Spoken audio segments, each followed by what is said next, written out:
Udkhot kaying dorbar thau ain na kamau kayau constituency uba nujor ki sungo ulara ekamat ya jingmi ki Kynhun ki bakam yelade bakidei ki Kynhun Kaikhlaw ha block 1 ha ka call attention motion jong ka dorbar senrai kaying dorbar thau ain ka jilla ha ka sngi palei ka arpuai tarik unailur ar hajar ar paulai halor kate kamat balara dunong thau ain ka mau kayau menteri rangba bajubam ulaong bakat kum ka Kaiphot empat laban Pyntikna kumbala keno namar kumba ka pauhi kalong baka jingmi ki Kynhun Kaikhlaw ha ka te ka thain ka dei ka bala supau tang hakilat pathai khubor klam laban Pyntikna ya ka jingdon ka jongki.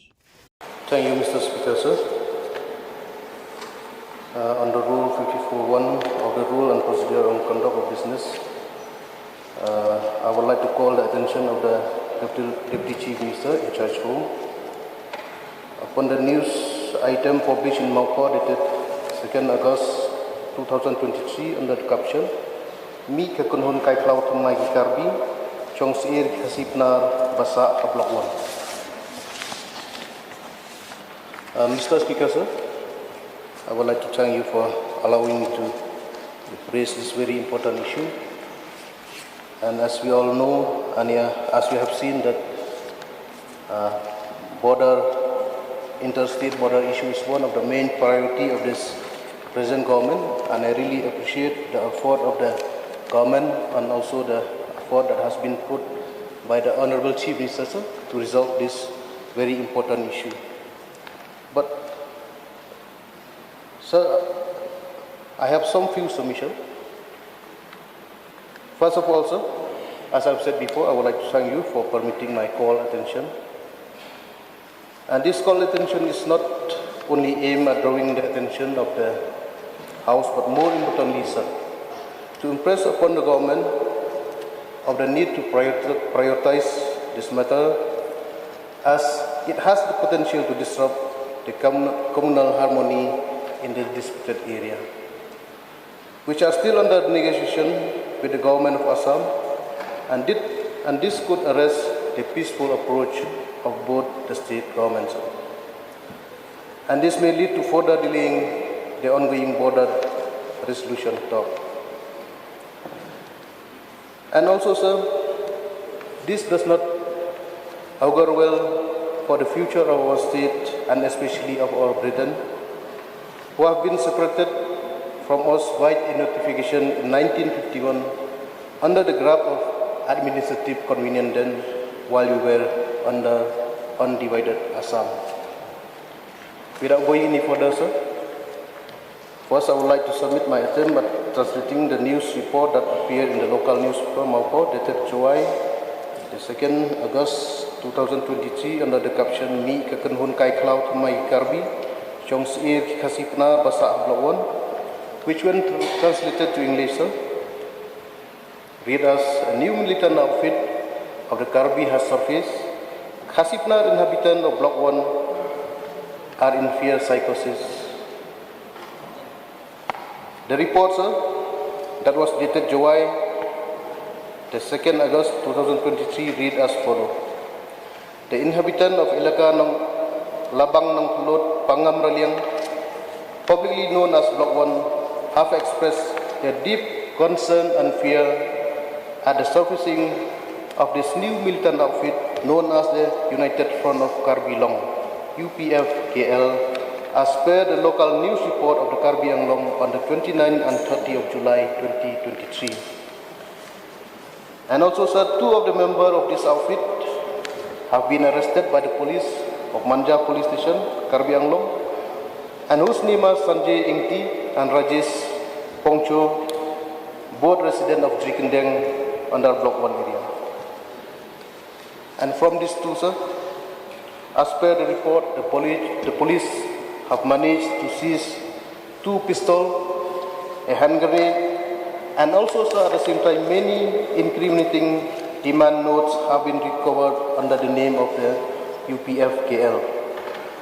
Although, sir, the police did not reveal the name on this demand note, but some sources revealed that they were meant to serve to the Khasi Penar community. And as per survey conduct independently, sir. It was further revealed that the new outfit has recruited more than 500 members, and the main objective of the formation of this new outfit is to terrorize and instill fear amongst the Kaiphot inhabitants in Block 1 area, sir. So let me remind the House, and let us not forget the historical facts that are present in the record of both the states that tells us the story of how the Kaiphot inhabitants of Block 1 were made refugees in the year 2003, where around 5,000 of them have to flee their ancestral villages and seek refuge in Satsniang village. So the political planned intimidation of the Karbi to instill fear on Kaiphot residents of Block 1 is one of the old strategies that they have been adopting to capture our rightful land, which today are classified as disputed area in the modus operandi of the Karbi people. And also, Mr. Speaker, sir, the imposition of illegal payments to avail road to economic, medical and educational facilities by a section of the Karbi outfit under no constitutional provision is both an illegal planned harassment. And it has been a traumatic and harrowing experience that our people have acclimatized to all because they believe that one day they will constitutionally be a part of Meghalaya again. And this very hope, sir, give the people, the Kaiphot people, the strength and resilience to live this subdued life, and with a very high anticipation that our state leader will not let them down. And Mr. Speaker, sir, in this very august House, to you, I have this one very important question. Is it not our responsibility to correct this historical injustice meted out to our own Kaiphot people? Sir, however, in course of my late father's attempt and even my own personal attempt to bring this issue to the many government of our beloved state, I have at this juncture only what follows as a probable solution. One, sir, since 1951, our people have been cut off from accessibility to basic need. They have succumbed to what is available as dictated upon by our inherent survival instinct. One of the most important roads in Block 1 area, sir, known as the Kaikhlaw Road, which is only accessible in winter time. And this is the only road, sir, in Block 1 which do not pass through a Karbi village. It is very important, sir. The road does not pass through any Karbi village. Why I am raising this very important issue, sir? Most of the road that the people of Kaiphot use in Block 1 area, they have to grow or they have to pass through several Karbi villages, sir. And when there is some communal clash happen, such as the incident in Kanduli, where a communal clash happened between the Kaiphot and the Karbi, all the road that the Nar people used to travel, sir, the people from Karbi, they dug a very big hole, they cut trees in order to block the road so that they cannot use or access it. So that's why, sir, this very important road I've raised on the floor of the House not less than 3 times. And personally, sir, I've met the Honorable Deputy Chief Minister in charge PWD so many times. And once again, sir, in this very august House, through you, Mr. Speaker, sir, I would like to once again request upon our Honorable Deputy Chief Minister in charge PWD, sir, to kindly take a special consideration for the construction of this very important road, sir, the Kaikhlaw Road. Deputy Chief Minister in charge to reply, please. Chief Minister.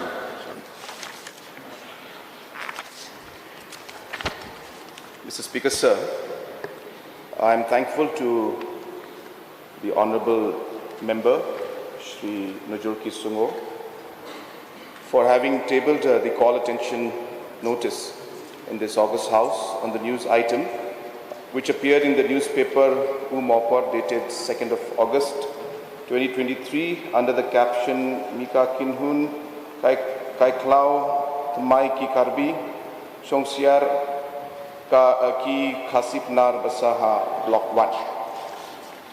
Sir, I heard the statement given by the Honourable Member, and of course the reply was based on the caption that had come in, but his discussion had gone to other areas of development and the concerns of the border issue. So I will try to reply to his concerns, and I will refrain from going into the lengthy reply that was made. But I would just like to go in some of the operative parts concerning this particular matter. So first and foremost, sir, the letter had come to us from the Jaintia students movement, and based on this letter and the information provided by them on this letter, sir, we are of course replying and acting on the actions are being taken on that matter. And the first thing I would like to mention, sir, is that from the government side and the police side and the district administration side, so we are working tirelessly, sir, to ensure peace and tranquility prevails in the region. In fact, sir, based on the media reports, again, sir, these are all based on media reports, that there was a united People's Front of Karbi Longri, new militant outfit, as per media reports and as per the letter given to us based on that media report. And hence, sir, we have not taken things lightly. We have, in fact, ensured that our manpower and security forces have been enhanced and tightened in all the police units, such as the Sait Sama Outpost, Nartyang Police Station, and armed personnel and special force personnel have been increased in all these locations after these inputs through the media, again, have come in. But I would like to state here, sir, that though the reports have been coming to us, there is no specific concrete intel that we have received, or no specific complaints being reported officially by any of the people that they have received any kind of extortion notes. And hence there is no specific intel by the police and the government on these activities, but nonetheless we are not taking any chance, and hence, based on the newspaper clippings, concerns of the different organizations, we have increased our manpower presence in the border area, especially close to these locations which I mentioned earlier, sir. Sir, apart from that, I also would like to state that the concerns of the Honourable Member, of course, are very important, and as correctly mentioned by him, that the history of the entire Block 1 and Block 2, the entire state is aware about how, for administrative convenience at that point in time, the transfer of the Block 1 and Block 2 area was done then. And of course, it is part of history, and it is part of records which are very much available to Government of Assam, Government of Meghalaya, and the central government, sir. And hence, given those circumstances, as a state government, keeping in mind the concerns of the people living in that area, we have started engaging with Assam government on this issue, along with the Karbi Long District Council. And these are complicated matters, and hence I will refrain from going into the details of what the discussions are or how we are moving forward. But the important point is that Government of Meghalaya, for the very first time in such a serious manner, of course past governments also have made their efforts, but never have we seen this kind of effort in all the areas of differences that were there, that the state government, along with the Assam state government, has been engaging to find an amicable solution to this entire problem. So, sir, we are working on it, and in fact, in the first week or second week of October, as I have already mentioned and inform the House that there will be another round of meeting with the counterparts, that is the regional committee chairmen and the Honourable Chief Minister and the government of Assam, to discuss the matters, and there will be a special focus being given to Khanduli, PCR, Block 1, Block 2 area, keeping in mind the current situation and the slight tension that was prevailing out there. So apart from that, I also would like to share that that as a state government, we have been continuously working towards the overall development of the state, and large number of roads have already, in fact, in the concerned MLA, the mover of this call attention, is aware that in his constituency also many roads which were neglected in the past, for whatever reason, many roads have been taken up. Many areas of concerns, whether it's schools, whether it's medical units, PHC, CHC, sub-centers, the government has made concerted effort to ensure that we are able to provide all-round development to his area and all the other areas in the state as a whole.